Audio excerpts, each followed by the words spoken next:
Okay, welcome to Class 3 of our CSE 104. We're going to try to finish the whole seminar in 104. We left off talking about what might have happened during the flood in the days of Noah, how that moving water automatically separates particles by density. And we talked about underwater landslides called turbidity currents or runouts, and it's incredible how far they can go with those things.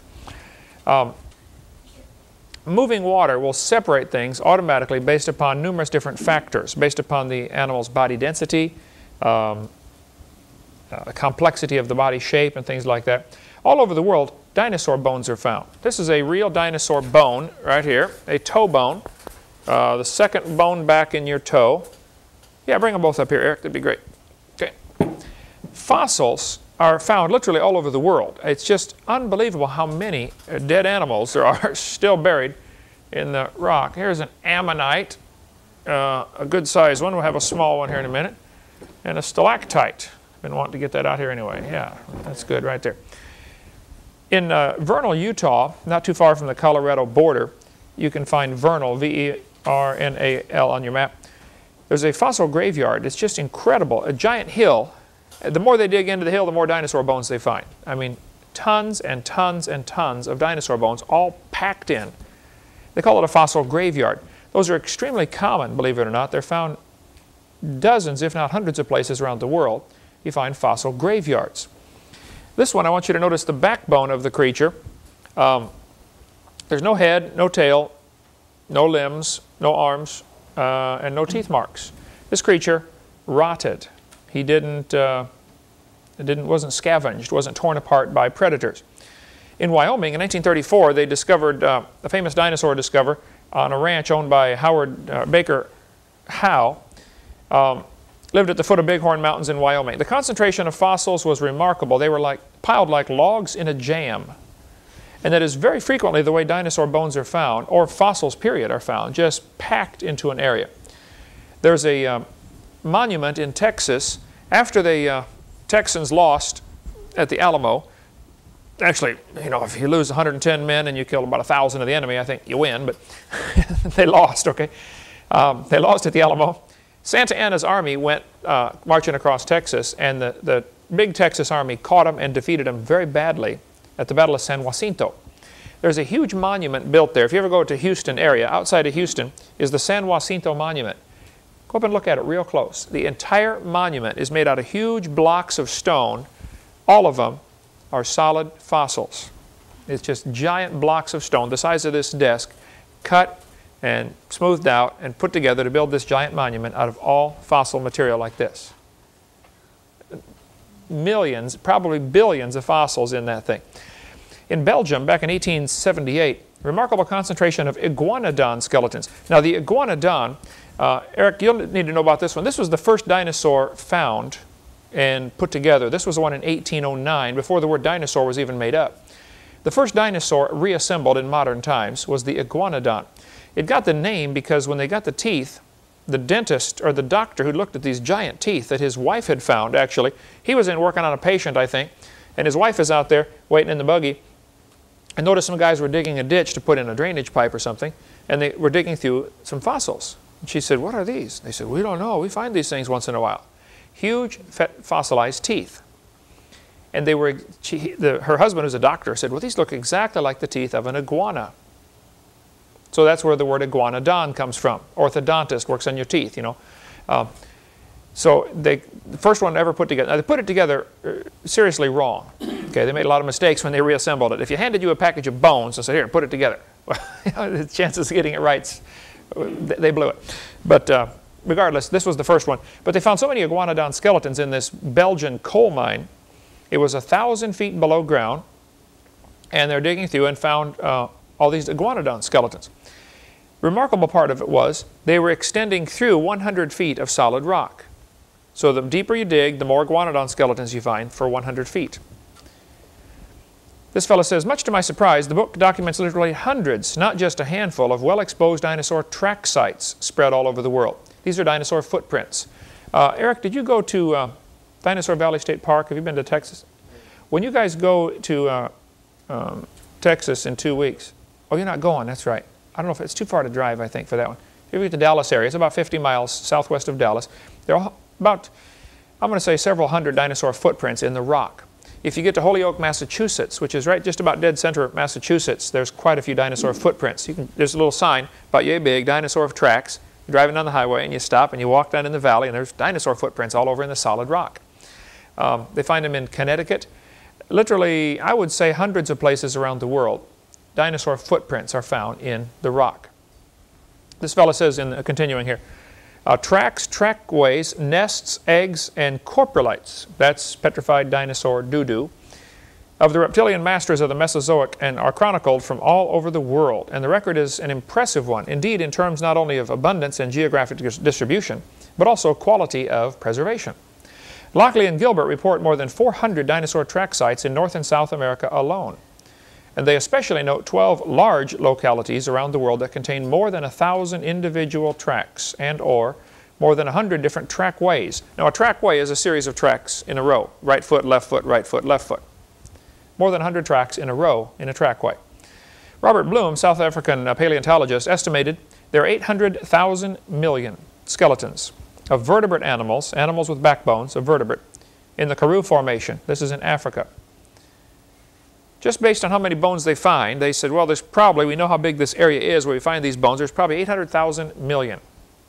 That's 800 billion animals. Now the skeptics have said, if each of these animals was the average size of a fox, the world would not be big enough to handle this many animals. You couldn't feed them. Skeptics use the Karoo Formation as evidence against creation. They'll say, see, there's too many people, too many animals there, they couldn't all live in one place. Well, now that's silly. First of all, the numbers, anytime somebody says, you know, like Noah couldn't get all the animals on the ark, or all the animals couldn't survive to make the fossils we have in the Karoo Formation, they always start with the assumption using today's Earth's surface area. Keep in mind, today's Earth is 70% underwater.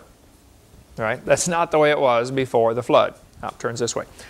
So they will start off and say, oh, you know, this is ice caps and this is desert and tundra. There's only about X number acres of livable land and 800 billion animals on those many acres. See, they'd be piled this deep. Yeah, look at the numbers you're multiplying is your problem. Okay, they're using today's livable land surface. If the earth was totally habitable, which I suspect it was, since the Bible says there were green herb over all the earth, Genesis 1:30, for the animals to eat green herb which is over all the earth, probably totally habitable. Never mentions oceans, just says there were seas, the waters were gathered together into one place. I don't think we have any way to tell what the earth used to be like before the flood. How much was land, how much was water, we'll find out when we get to heaven. Question. Sure. Wouldn't the footprints themselves be evidence of some kind of catastrophic event? Because people make footprints in the mud all the time. And the footprints in the mud disappear. Right. Right. They're not preserved. The only way. Have anything to say about that? Not only footprints, but extremely delicate creatures are found fossilized. Jellyfish, sand dollars, ammonites. This is a little creature. It rolls up, similar to a squid, but it's got a hard body. It can sometimes they're found straight, fossilized, but generally they're found curled up, and they get pretty big ones like this one here. I saw one that came from Texas. Of course, everything's bigger in Texas, but it would barely fit in the back of a pickup truck. Yeah, I saw that too. Yeah, remember we got our picture by that one, didn't we? That giant ammonite. Remember in South Dakota, we were up there and found all the fossil shark's teeth out there looking in the field, you know, but 500 of them in 30 minutes. Little tiny shark's teeth. There's quite a few of them on the shelf over here in the museum we're getting started. But so what's the evolutionist explanation for things like that? Well, delicate animals, delicate creatures, in order for them, fossilized worms are found. Here's a fossilized fish found in diatomaceous earth. Now, diatomaceous earth, of course, is the powdery stuff we showed you in the last class. It is excellent for preserving fossils. I mean, extreme detail is found preserved. You can see the little tiny ribs on the fish, the fins, the little scales. Here, why don't you pass that around, Daniel? It's already been broken once. Treat that carefully if you would. You can see the detail found in that little thing. And those are extremely common. I mean, like trillions of them are found in certain places. It's unbelievable. There's probably 2 more inside that if we could split the shell open, or split the diatomaceous soil, probably some more inside. But it would just crumble, you know, you'd lose it. The evolutionist, I've never heard him talk much about that, but to the creationist it's very simple. During the flood, you would have some areas of enormous confusion and this earth being destroyed. Other areas would be pretty tranquil, just the mud flows in. Just if the ocean was extremely muddy, just the mud settling out would be perfect to fossilize creatures like that. For one thing, many of these fish that are found fossilized, all of the fins on their back are extended. They were scared stiff of something. This was something different was happening they'd never seen happen before. Something new, and they were terrified, and they died in positions of terror. Their gills would plug up very quickly if the oceans were muddy. And of course, this would not be every square inch of the earth. I mean, right now there's probably a storm going on somewhere, but it doesn't affect us here, right? So one atheist said, well, if it was turbulent water every place, how did any fish survive? Well, duh, okay, it wasn't turbulent water every place. Just probably certain areas would be, especially along the splits where the ocean floor would split open with the Mid-Atlantic Ridge or the San Andreas Fault in California. Those areas, probably within a few hundred miles of those areas, would be extremely turbulent and everything would die. But there'd be other areas where it wasn't that way. You only got to get 2 fish to survive someplace on the earth. Up in Canada, this is Canadian National Geographic, shows the fall 99 edition from Creation Illustrated is where the picture came from, but it shows a petrified, not even petrified, sometimes just preserved, fossilized, preserved redwood tree stumps. Huge redwood trees were growing on Axel Island. Now, Axel Island is real close to the North Pole. Redwood trees don't grow very many places in the world. Okay, I think California and maybe Southern Oregon is the only place where they grow, where they're found still alive, native. Remember we went out there and drove all the way through the redwood forest and stopped and saw those enormous trees. You can't imagine not only how huge the trees are, but how close they are together. When you guys were there, did you see them? In a room this size, there would be 4 of them growing. And they're each 9-foot diameter. You know? Here they are, Axel Island, you can see on the map there, is about as far north in Canada as you can get. And there on Axel Island, there are petrified trees. Well, if you go to Axel Island today, there are no trees. There is nothing. Just barren landscape, lots of nothing. See, these things had to be buried and preserved very quickly. And petrification can happen very rapidly. There are scores of examples we can give you of how quickly things can petrify in less than 100 years. This is a piece of petrified wood. Actually, this is probably some type of reed. The textbooks often show dinosaurs, or the kids' dinosaur books will show them around these huge ferns, massive ferns. This is pretty heavy. I'll let you pass that around and look at it. If you want to grab that, Daniel. There's no real ring structure to it, to this reed, but you can see on the surface that this thing has been slightly flattened. Notice it's wider than one direction.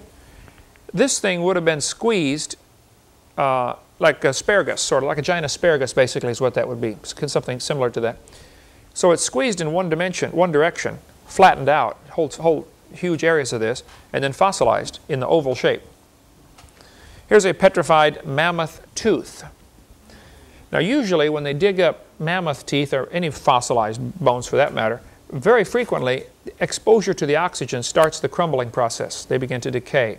Do we have that white one that's half decayed? Check behind the screen there if you would. You know what I'm talking about, the mammoth tooth where it's half gone? I don't know if we brought that out yet. We're just setting up our museum.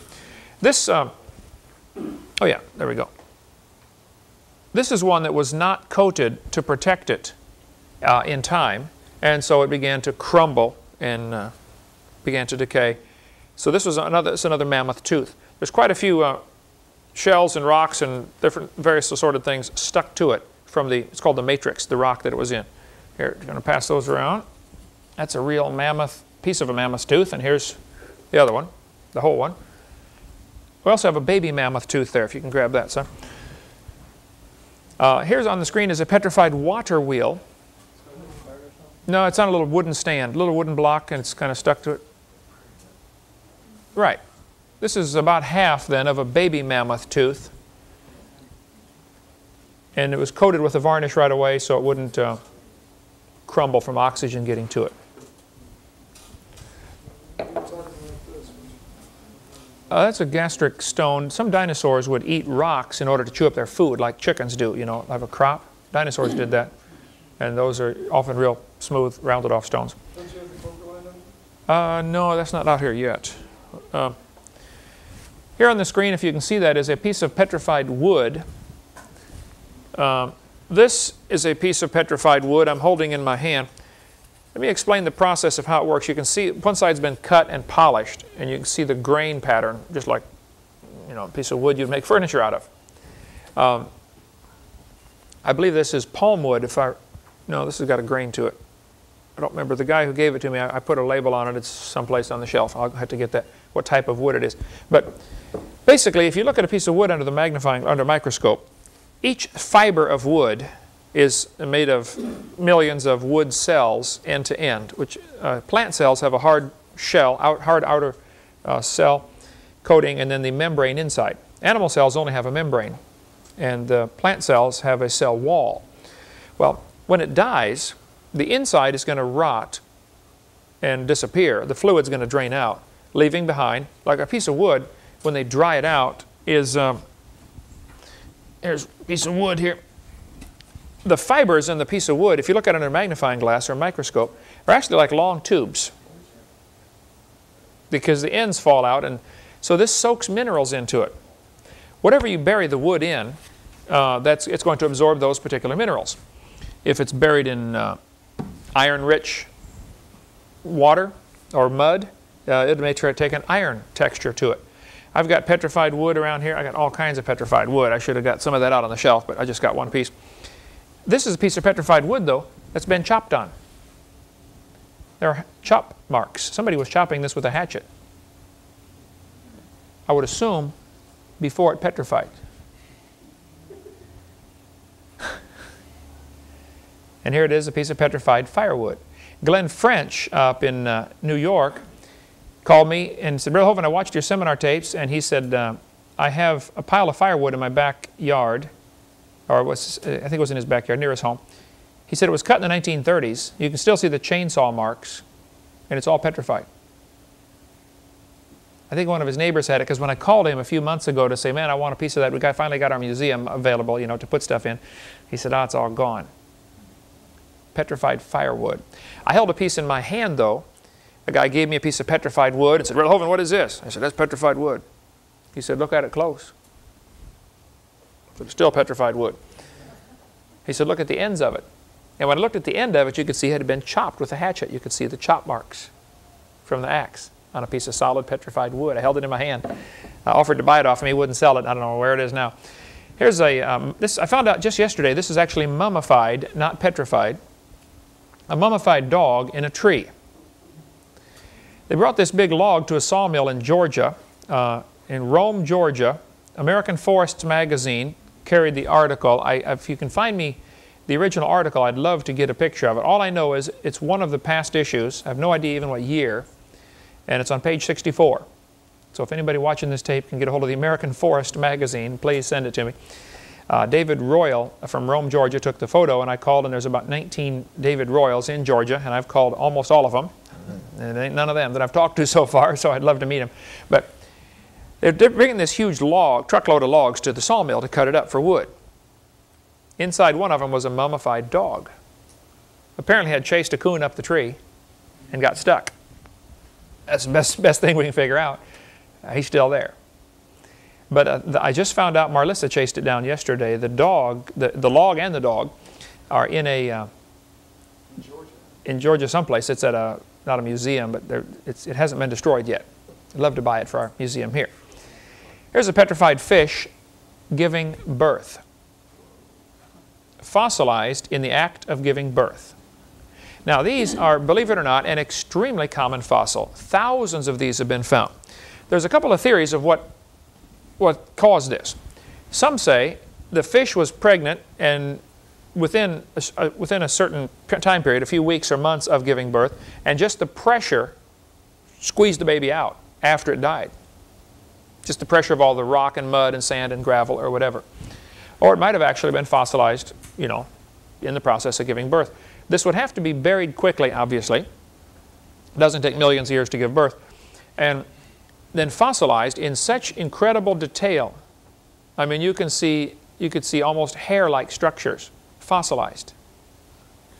So petrification takes very little time, actually. Here's a petrified cowboy boot with the cowboy's leg still in it. This was taken to the boot manufacturer. Let me just read you the details on this. Petrified cowboy leg. You can see the picture of it. I've got it in my suitcase. I carry it around with me, one of the posters I put out. You don't have one of those, do you? You got a picture of it, right? A picture of it. Yeah, I don't have the cowboy boot. I'd love to get it. Bible.ca for Canada /tracks, T-R-A-C-K-S.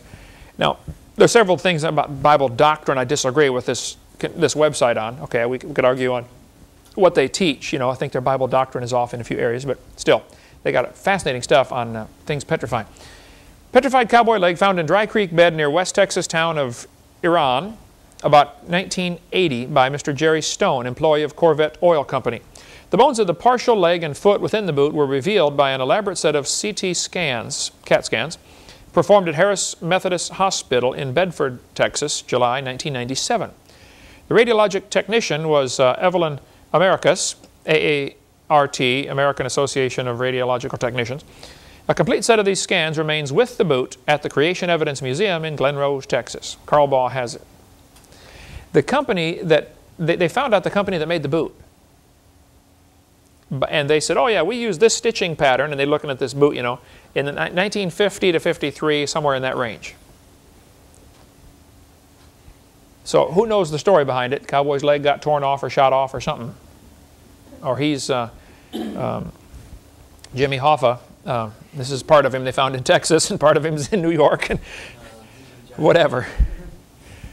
About a couple of months ago, I guess last year, a guy sent me a picture. He said, Mr. Hovind, some friends of mine, their daughter, Katie Crane, a high school student, dug up this hammer in their yard a few weeks ago. Don't know how long it was buried, but the houses on their lot are less than 40 years old. The area was used as a Marine camp during World War II. It appears that the handle has petrified in this time. It is a hollow handle with a steel pin running up to the head. If you're interested in a higher resolution picture, let me know. Aloha. This was found in Hawaii. Here's a petrified hat found in New Zealand. This is a felt hat, you know, like, I don't know if we have any felt hats around here. Cowboy hats. Cowboy hats are felt hats, you know, which is actually pressed wool. This is a fossilized crayon. I brought it in so you can see it. Missionary to Arizona. In Sanders, Arizona, missionary family, the Wilsons. Randall Wilson sent me this petrified crayon. I mean, it is a rock. And you can see it's very obviously a crayon. Some kid was writing with it. The end of it's flattened out. Like, pass that around, Daniel. Everybody can see the petrified crayon. He said, I have sent this fossilized crayon to hopefully help you. I found it in Sanders, Arizona. This is in northeast Arizona. We live in a very dry climate. I found it in a fossilized area. Your friend, Randall. So there you go, a piece of fossilized crayon. Try to scratch it. I mean, it's, or better yet, try to write with it. Turn to stone. I talked to Robert Brazil in Wisconsin, who has a petrified pin cushion. Pin cushion with several pins in it. The thing has turned to stone. They sent me some pictures of it. The pictures were just not, you couldn't tell what it was from the pictures. He said, it's one of those things, you got to hold it in your hand. Interesting story here. In Tennessee, back in 1881, a doctor died, and so they buried him. A good thing to do. 14 years later, Grandma died. They're going to bury her. When they dug the hole next to Grandpa, water soaked into the hole. And they said, oh, we don't want to bury her where there's water. So they moved on the other side and dug a hole. Water soaked in. So they buried Grandma somewhere else. The grandkids got worried about Grandpa being buried in the water, and so they dug him up. He'd been in the ground for 14 years. Here's the story. Let's see. The most intriguing of these clay replica, this is at a museum, a walk-through tour they have there at this place in Tennessee. a clay replica of the petrified man. An article published in 1897 issue of Upper Cumberland News tells how this amazing discovery was made. According to the article, a prominent resident of the town, Dr. William Davidson, had died and was buried some 14 years prior to the death and burial of his wife, Minerva. When her grave was dug beside his, it was discovered that a stream of water had entered the first grave, passed through the coffin from head to foot and on out. The occupant of the coffin had been turned to stone, presumably as a result of the continual flow of water and perhaps the minerals in it over such a long period of time. The wife was buried in another location, and the husband's body was removed from its watery grave and reburied beside her. A descendant of the petrified man will be at the museum to talk with visitors as they view the sculpture, which was created by Gainsborough artist Mary Larson and one of her students, Joseph West. I read more on this. Let's see if I have the article here in front of me. The arms had rotted off, but the rest of the body had petrified in 14 years. 1960, this is an interesting story here. A 62-year-old widow in São Paulo, Brazil, didn't have the faintest idea what was causing the pain on the right side of her stomach. So she went to the doctor's office, where x-rays revealed quite a surprise: a perfectly formed, petrified skeleton of a fetus inside of her. Petrified baby's skeleton, 20 inches long. There's the story. Here. It's an extremely rare case. To the Dr. Jose, whatever, chief obstetrician at the hospital in this place, however you pronounce that, in São Paulo, 1,700 miles from São Paulo. The fetus had been inside her body near the intestines for at least 15 years, which was, when she said, was the last time she had sexual relations. Mr. Nito said by phone. I was shocked when I was told I had been pregnant for so long, because during all this time my belly never swelled. The widow, Antonetta Hilario, told the newspaper on Wednesday. The doctor did not know exactly how old the 20-inch long fetus was when it died, nor its sex. We should be able to determine these things when we remove the fetus surgically. It does appear, however, that the baby was about to be born when it died inside its mother's body. No date has been set for surgery. Petrified fetus inside the mother. Website www.s-t.com/daily/0496 04-96/04-05/96/zpeople htm. Don't know. Strange things found out there. 20 inches long and you didn't know you were pregnant? I've seen some pretty big Mexican women that might... seen some big American women too that wouldn't know, you know, so who knows. Students are being taught now that each layer of the rock is a different age, the geologic column, which doesn't exist anywhere in the world, okay? And they're taught that the fossils tell you which era it's from. If you find reptiles, this is the age of reptiles. Or if it's in fish, this is the fish age, you know, or the chalk age, Cretaceous. That's what all these words are, Cretaceous and all that kind of stuff. The layers, first of all, the fossils are not well sorted like the textbook teaches. By the time it ends up in your textbook, they show, you know, all the dinosaurs in one layer. Well, that's just flat not the way it is, okay? But even if it were, that wouldn't prove anything. David Ropp, who's a curator at the American Museum of Natural History in New York, a strong believer in evolution, by the way, Ropp says, one of the ironies of the creation-evolution debate is that the creationists have accepted the mistaken notion that the fossil's record shows a detailed and orderly progression. Here's an evolutionist admitting the fossil record does not show an orderly progression from simple to complex. So what some creationists have done, they have said, well, the fossil record is simple on the bottom and complex on the top, and we can explain how it happened. I think we can explain how it happened, and I will in a moment. But he's saying they're not always found that way. Sometimes the complex are on the bottom. And if the fossils are out of order, according to the evolutionary thinking, they've got a whole list of things they can call on to explain why they're out of order. A reversal. A huge section of land the size of Washington State flipped over. Oh yeah, that happens all the time, you know. For instance, the Matterhorn, the famous mountain in Switzerland, you know, that goes up like this and then it comes out and then goes back up. Makes it really tough to climb. The Matterhorn is reversed where the older layers are on top of the younger layers. Chief Mountain, Montana, same way. What they say are the oldest layers are on top of the youngest layers. I wonder, how did that happen? Of course, the evolutionist, undaunted, will say, well, there was an overthrust. You see, you got the oldest at the bottom and the youngest on top. Okay. And then the section of land broke and it slid up over the top. So we ended up with the oldest on top of the youngest. It's called an overthrust. Trouble is, this overthrust is like, I don't forget how many thousand square miles. You know, don't you think if a few thousand square miles of the crust of the earth was sliding over the other part, don't you think you'd be able to see some rubbing in between? Yeah. It would break up, obviously. The friction would be enormous, okay? And it would create a section of rock called breccia, just crunched rock, you know. Slide a chunk of concrete over another chunk of concrete. Just drag it with a tractor just a few feet and see what happens, okay? And here this thing supposedly slid like 100 miles and left no evidence. This is just flat dreaming. But the name and age of the layer is determined by the fossils it contains. This fellow, Niles Eldridge, who also believes in evolution, said, this poses something of a problem. If we date the rocks by the fossils, how can we then turn around and talk about patterns of evolutionary change through time in the fossils? See, the rocks are dated by the fossils, and the fossils, of course, are dated by the rock layers. We've been through that before, and that's simply silly, okay? Moving water will automatically separate particles based upon their density, based upon a lot of different factors. The textbooks often say clams are found at the bottom of the so-called geologic column because clams evolved first.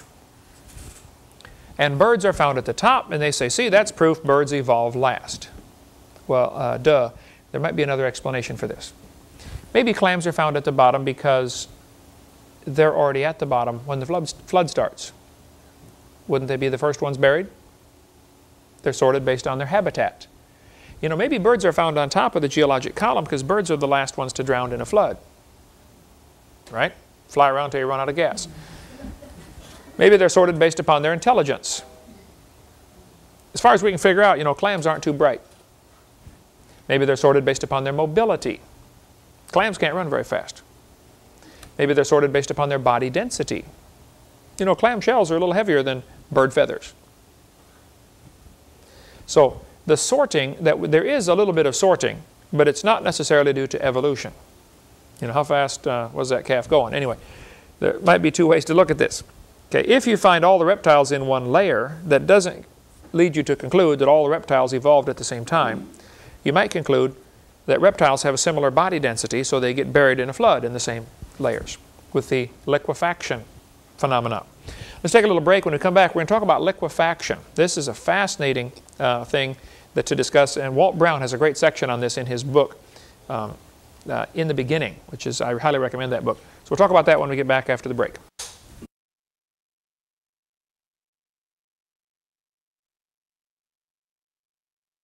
Continue now talking about what would happen during the flood. Liquefaction is an interesting process. If you go out to the beach, walk out into the surf where the water is about 2 or 3 feet deep, and just stand there. Don't move a muscle. You notice a very interesting phenomena will happen over about the next 10 minutes. As the wave comes in, the high part of the wave obviously is heavier than the low part of the wave. There's more water there. So the high part of the wave will exert more pressure, squeezing water down into the sand underneath. Then, as the low part comes by, the pressure is relieved, and the water begins to squirt up out of the sand. Water is not real compressible, neither is sand, but there's enough compression there between the difference of the weights of the water that there's a pressing and a releasing of the pressure on the sand every time a wave goes by. If you just stand there and don't move a muscle, sand grains will come hopping up off the bottom and land on top of your feet. 10 minutes later, you're ankle deep, covered up in sand, and you have not moved. That process is called liquefaction.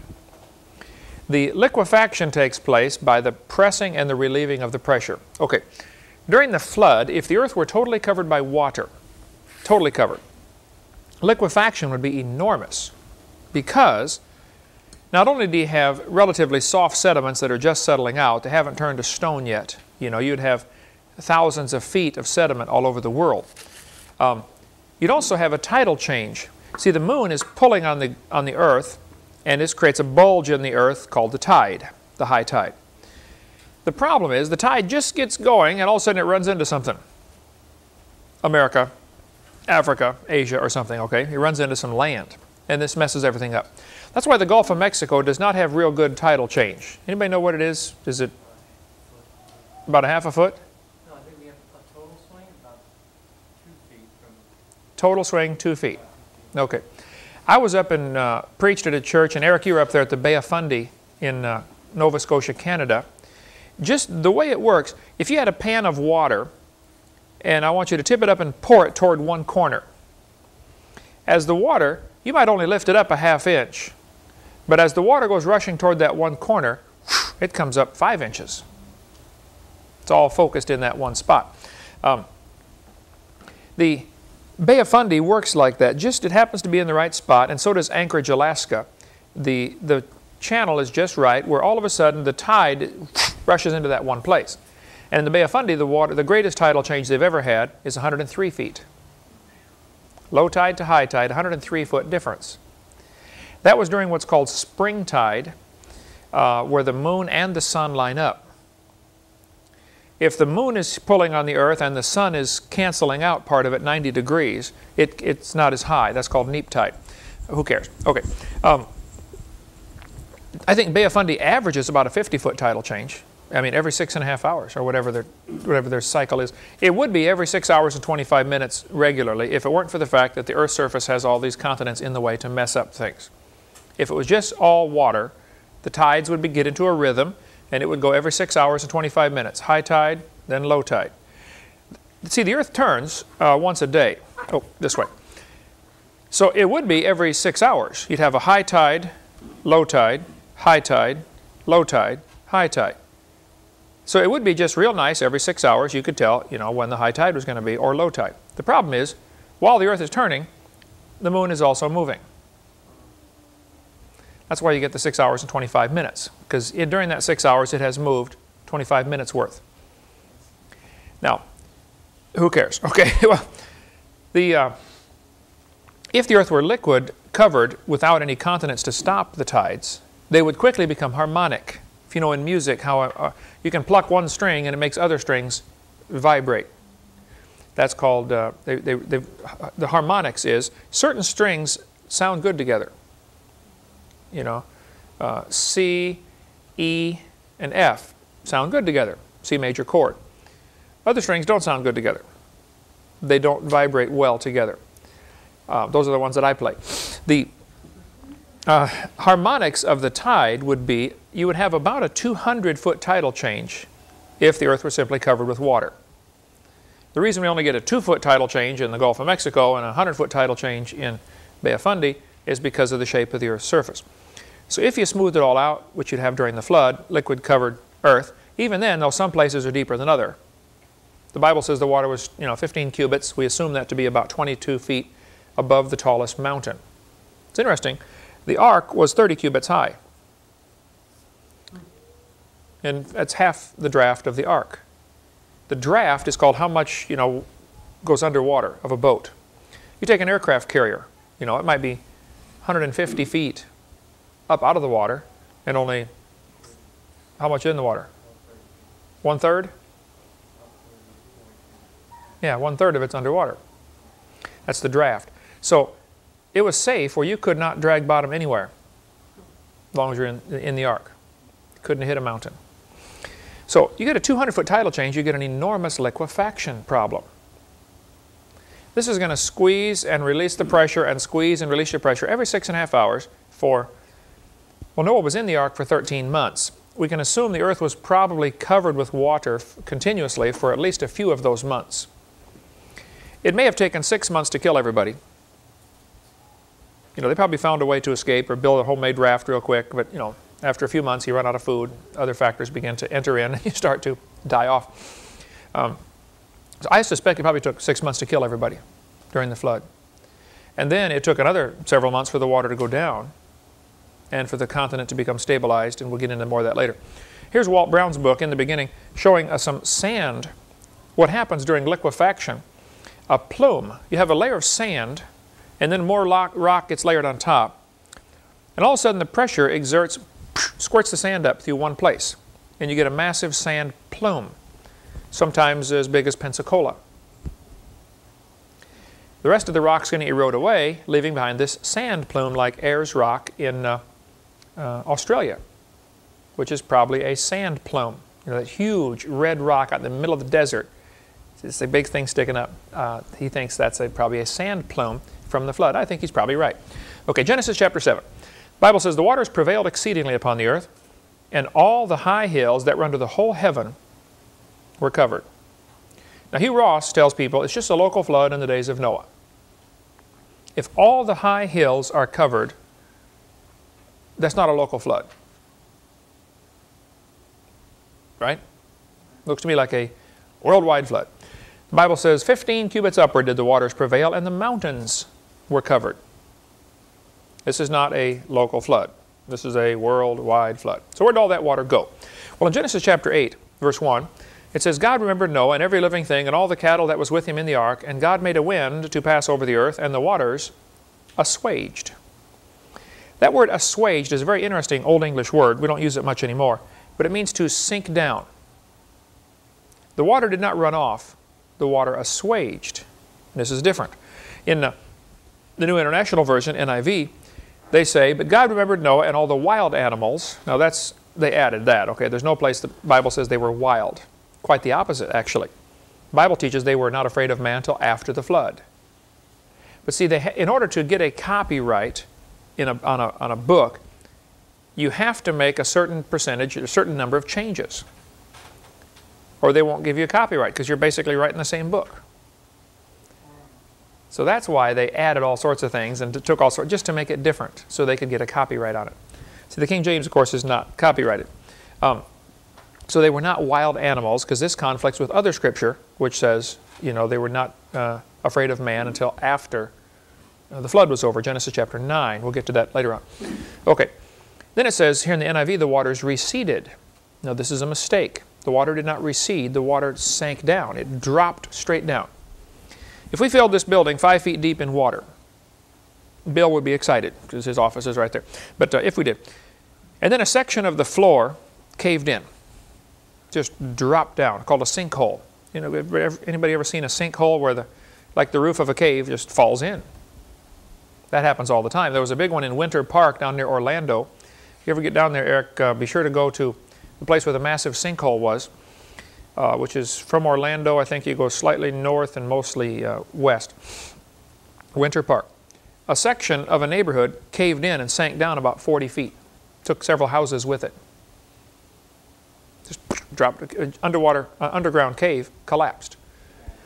Sometimes this happens where these underground caves are full of water. So they help support, they don't, until people move in and start drilling wells and pumping this water out. Now all of a sudden, crunch, everything falls down because the roof of the cave won't support it anymore. Who cares? That's called a sinkhole. You can study that. It's called karst topography when you get into that in earth science class. So the waters actually assuaged. They dropped down. Something happened to the crust of the earth to cause this water to run off in the flood. If you read Psalm 104, it tells us about this. It says, who laid the foundations of the earth that it should not be removed forever? Thou coverest it with the deep, as with a garment. So this is obviously talking about the flood in the days of Noah. Psalm 104 is. Then it says, the waters stood above the mountains. And again, if the water is above the mountains, this is not a local flood. This is going to go on the other side of the mountains, obviously.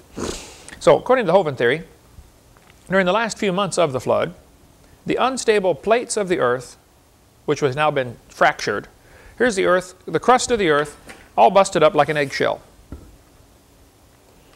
Some places are going to sink down, other places are going to lift up, like a waterbed. You push down one place, someplace else comes up. So these plates are going to shift. Thin spots sink down to become oceans.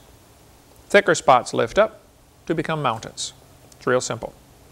The runoff of the water is going to cause huge erosion canyons in a hurry. The Bible says in Psalm 104, verse 7, "At thy rebuke they fled." Now the "they" is referring back to the waters earlier in this verse. The waters fled. At the voice of thy thunder, they hasted away. They hurried away. If you have water that is hurrying away, you have erosion. Rapidly moving water can cut through a lot of things. Eric, go back here and grab, I hate to have you keep doing this, but I'm tied in with my cord here. The dinosaur made out of steel, you know, the closest one to me over here, bottom shelf. Yeah. Hand that to me if you would. A guy sent me this years ago, made out of 1/4-inch plate steel. He said, "Brother Hovind, I work in a welding shop and I made this for your museum." Oh, he's got his footy things on here.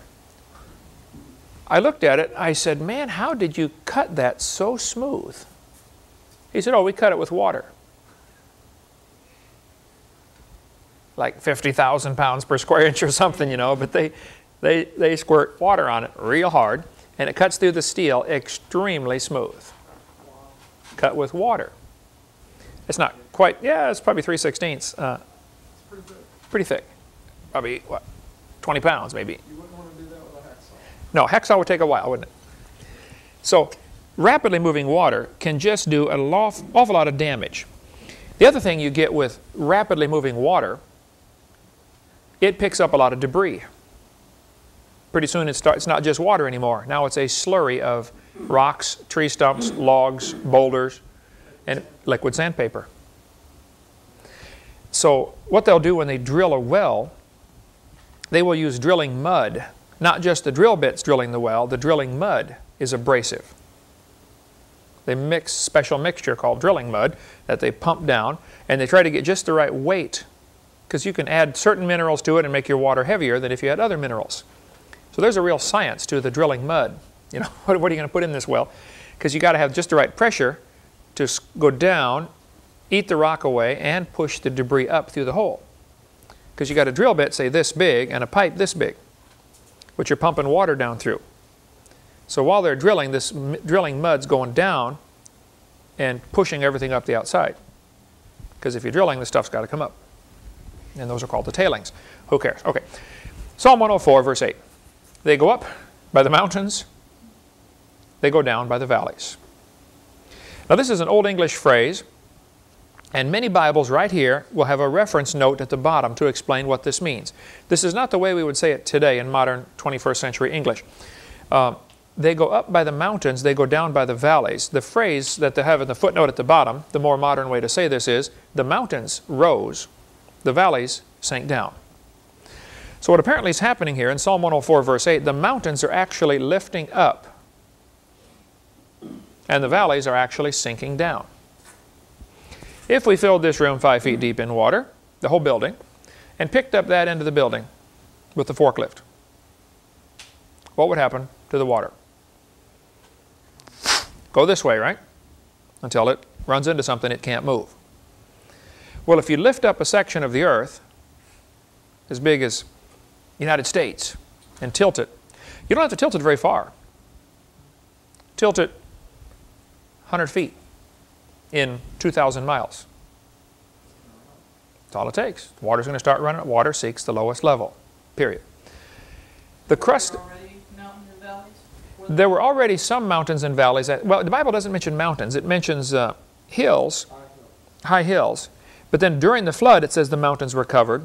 So a lot of people think most of the mountain ranges were formed during the flood because of numerous different factors. For one thing, if you had water under the crust of the earth that is jetting to the surface, once all this water shoots to the surface, it collapses. The rock collapses like a sinkhole, only a big one.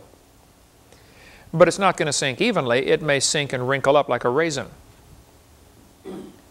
As sections as big as Texas collapse, it may collapse unevenly, causing rolling hills.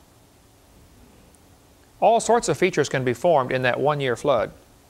If you're willing to understand what's going on, the water from underneath is coming to the surface, going to end up on top. Some of it's going to stay trapped and is still there. Some of the water is going to be shooting sideways under this crust, between this basalt and crust of overlying rock. If it's leaving over here, from here it's shooting this way, causing earthquakes, just the water moving. Lots of strange things can happen in this type scenario. But it's very interesting. When they study the thickness of the Earth's crust, and of course they've never drilled through it. Nobody's ever drilled through the crust of the Earth. The deepest hole they ever drilled was Project Moho. If you look on the far left over there, you can see Moho, M-O-H-O, named after some guy named Moho Ravisic. I'd have picked somebody else to name it after, but he said there has to be a place where the crust turns to liquid. It's hotter and hotter. The deeper you go, the hotter it gets. Eventually, you get deep enough, the rock is going to melt. At some point, it changes from solid to liquid. That point is called the Moho-Ravisic discontinuity. Why does this say the continental crust is lighter than the ocean crust? It's thicker but lighter? It's 30 miles thick. It's a different type of rock or different density, is what this textbook says. I had in California, no, where was I? Yes, in California, when I was teaching school, somebody brought me a piece of gorgeous rock. I said, what is this? And one side was polished real smooth. It was a broken piece, but it was like yay big and smooth, slick on one side and polished. Real, I'd never seen anything like it. Sort of like granite, only it had blues and other colors in it I'd never seen in a rock before like that. And they said, oh, this kid said, my dad works for a company that goes out to in the Pacific Ocean. And they've got this big machine that blows the sediments away down to the solid rock. And then they cut out slabs of rock on the bottom of the ocean. And they bring it up and slab it up to make countertops. And super rich gazillionaires will make kitchen countertops so they can say, my countertop came from the bottom of the Pacific Ocean. Ha ha, where'd yours come from? Home Depot? And they actually make rock out of the countertops and marble floors, you know, or kitchen floors or whatever. Anyway, the kid gave me a broken piece of it that they had. It was just gorgeous. Something is different about it. Oceanic crust is definitely different than continental crust. It's certainly thinner. The way they tell the thickness of the crust, you know, you can tap on something and kind of tell how thick it is by the sound it makes. Well, when earthquakes are happening, they send out a solid wave. Actually, if we had a steel rod across this room and I tapped on one end, if your head was up against the rod, you would feel it almost instantly, but you would hear it a second later. The sound wave gets there slower than the movement of the steel would. Same thing when you're banging on a railroad track. Get somebody a mile away, put your ear to it, they're a mile away, bang on the track, you hear it instantly through the rail. You hear it 5 seconds later through the air. Okay.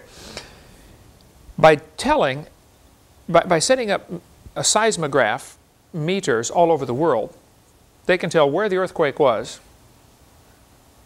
by judging, okay, it took 18 seconds to get to Tokyo, it took 14 seconds to get to Houston, it took 9 seconds to get to Seattle, and they happen right there. It's really amazing how they do that, and they're extremely accurate. Okay, that's not the question. What happens, though, is through the crust of the Earth, the sound wave travels a different speed than it does through the center of the Earth. They're called, there's 3 different ones, S waves, P waves, and L waves, I think. It's been a long time since I studied that, but since I taught that. By judging, by measuring these types of waves and how long the sound takes to get, let's say there's an earthquake in San Francisco, okay? How long does it take the S wave to get to Tokyo? And how long does it take the P wave to get to Tokyo? Because the P wave, they assume, is going to go through the center. Or L, or one of the waves, goes through the liquid part. The other part travels around the crust. By putting together all these bits of data in very complex formulas, they've decided they pretty much know the thickness of the crust of the Earth. And I think they're right. Continental crust is 20 to 30 miles thick. Would be a good quiz question. How thick is continental crust? Oceanic crust averages 3 to 5 miles thick. Knowing that oceanic crust is thinner, they decided to try to drill down through the ocean floor to find the Moho-Ravisic discontinuity. They were going to drill a hole in the ocean, which is tough to do. I mean, where do you park your drilling rig? You got to park it on boats, which means they're going to go up and down with the tide. And they're going to move around. So It's a little tougher to park and drill a hole in the ocean floor, but they do that all the time. Anyway, they drilled down quite a ways, never could get through the solid part. And so it's only 5 miles. Well, you drill a hole 5 miles deep. 20 feet at a time. 20 feet at a time, or whatever they do, 60 feet or 90 feet with their drilling rigs. So they never did. The project was called Project Moho. They spent buku bucks trying to drill a hole to find the moho. Never did find it. Some heathen in California started the rumor that the Russians had drilled a hole 9 miles deep or something, you know, I forget what the number was, and they dropped a microphone down and could hear voices from hell. He made up the whole story, and the Christians spread that around like crazy. I mean, the people, everybody's getting emails. Did you hear they heard voices from hell? You know, oh, just to see how stupid Christians were. They spread this rumor all over the place, you know. That type of stuff circulates all the time. Oceanic crust is certainly thinner than continental crust. That's the point. Nobody argues with that. That might also indicate this had something to do with the flood. The Bible says the mountains lifted up, the valleys sank down. Well, where's going to be the weakest place? 3 miles of rock or 30 miles of rock? 3 miles. That's the place that's going to sink down. So maybe that's why they're the oceans. 30 miles thick under the continents, 3 to 5 miles under the oceans. Nobody argues with that I'm aware of. Okay. And the earth is certainly broken up into plates, and almost all volcanic activity and earthquake activity is along these cracks. They're still moving. There's a ring around the Pacific Ocean, it's called the Ring of Fire, where there are many earthquakes and volcanoes right through Japan, right up here through South America, right up the coast of California, San Andreas Fault, right across Alaska. This is one of the major, they think the whole Pacific plate, this whole plate is turning. And that's pretty obvious that it is turning, because if you go visit some place where they put up a fence or a wall or poured a highway, you know, you'll see the highway is offset, or the fence is offset, or whatever, you know. There's all sorts of real direct evidence, yes, these plates are moving. Now the question is, how long has it been going on? The Christian who believes the Bible says, oh, this has been going on since the flood. 4,400 years ago, that's when this all started. And the plates are still moving, no big deal. Thin spots would sink down, thicker places would lift up in response, which exaggerates the problem even worse. Now the water's going to run off faster. It may start off running off real slow, and then as more weight gets over here, it accelerates, okay? And you get different types of erosion in the same area. So the mountains lifted up, the water's rushed off, and the erosion would be very rapid. I just flew over Idaho, coming from Spokane, Washington to Salt Lake, and I was at the window in the airplane with the camera, videotaping all sorts of things. It looks just like somebody left the water running. Enormous erosion marks up there. When you guys flew from California, you've flown back here, haven't you? You've never flown from California? Yeah. You drove one time, okay, you can't see it from the ground too well, but from the air you can really see this erosion, water runoff. And you can just sit and stare out the window for hours thinking, man, there was a flood. All over the world there's evidence of this massive flood. This is Slick Rock in Arizona. Gorgeous rock formations. Had to be formed very rapidly, I believe, because of this flood. So there's just lots of water erosion. Here's a Bryce Canyon with these little things sticking up all over the place, little piles of rock. Here's a picture of an ancient shoreline. Photo of evidence of millions of years of erosion near an ancient shoreline. I took this picture myself September in the year 2000. You can see these pillars of rock sticking up just like Bryce Canyon. Millions of years of erosion. Oh, there's my sunglasses. This was a pile of dirt we had out here. Remember when we filled this hole in? There used to be the pond. It rained on it. After one rainstorm, it left behind a miniature version of Bryce Canyon. I said, Brian, I want you to bring the camera down here. I want you to take a picture of the dirt. Brian's, okay, Brother Hovind. He said, for 10 minutes I'm taking pictures of this dirt thinking, why am I taking pictures of this dirt? Then he said, I saw what you did with it and put it together for Bryce Canyon and all this stuff. And he said, man, it's exactly the same. There's my ink pen sitting on top of some of these little piles of rock. You go drive out to any of the canyons out west, and you'll see these things sticking straight up called a butte. You know, you see John Wayne riding around in the, in the movies in the west, and there's, the prairie, and then this piled up and then flat on top. Mesa or butte. It depends how the bigger ones are called different names. Okay, there's a mesa, a butte, a tableland is one of them if they're real big. The flood did that. There's my moped parked next to the pile of dirt we took all these pictures on. Right out here, 50 feet behind this building. You can get a pile of rock, sand, gravel, mud, mix it all together in a big pile. Take a hose, sprinkle water on top. You can make just about every feature you find on Earth in about 10 minutes. Make it in miniature form. Real rapidly. Millions of years of erosion along a highway built a few months ago. Mike was with me. Mike and I stopped. I think it was Mike. We stopped and took pictures of us standing by this erosion. They just finished the highway and didn't get the grass planted along the side in time. And it just made enormous erosion marks after 1 or 2 good rainstorms. Remember when we used to ride the motorcycles over in the clay pits up here past the railroad tracks? There was that road going out to whatever that street is over here, just half a mile.